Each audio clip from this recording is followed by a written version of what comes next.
In this video discussion, we're going to talk about a Western way of awakening. Now, when we talk about the Western and the Eastern paths of enlightenment, they basically can be summed up in old axioms. In the Western way, you would hear the phrase, "Don't just stand there, do something." Whereas in the Eastern way, they would say, "Don't just do something, stand there." Now, we're going to consider these two types of approaches in light of what we're trying to understand here in gaining awakening, and you will hear this over and over, both from Eastern, Western, whatever, is the mind, the ego, and the cognitive system. Now, the cognitive system is crucial here, and by cognitive system, we're talking about what you do in recognizing your everyday activities. Clearly, in the end, that cognitive system, that system of beliefs and understandings have to be changed to incorporate the spirit with everything you do, or else the cognitive system really hasn't changed. It's just your daily routines. So there's kind of like two different processes from the West and the East that they use to gain the awakening and the understanding. In the Western way, we tend to follow directions. We do the scientific method. We do trial and error. Whereas in the East, they're more towards the guided path, the path of discovery, and the mystical path.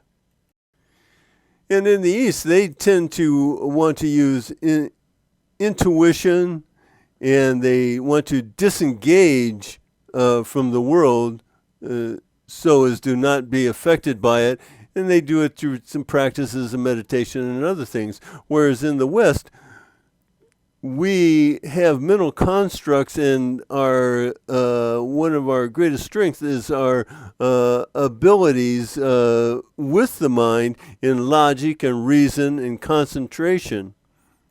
But whichever approach you take, actually, in the end, they're both paths up the same mountain, and they get to the same summit. And the thing is that when you're using the Western way or the Eastern way, it is repeatable and empirically understood from whichever way that you would use. But the point here is that it's going to lead to a greater awareness, a greater realization, and to awaken to a greater nature, both within and without you. It's going to produce a greater reality. So you can do this methodically, as would be a Western approach, or you can do it transcendentally, as would be an Eastern approach. Both ways will enhance your belief system as you personally, empirically validate and verify your spiritual nature. Or rather, it'd be more accurately put, your spirit in nature. And that's where we begin from the Western practice point of view. So you must start with a line of inquiry or a supposition that you're going to prove either true or false. So the first supposition that we would take on is that nature is greater than our five senses. And specifically, that there is a natural reality from before our birth from which we came.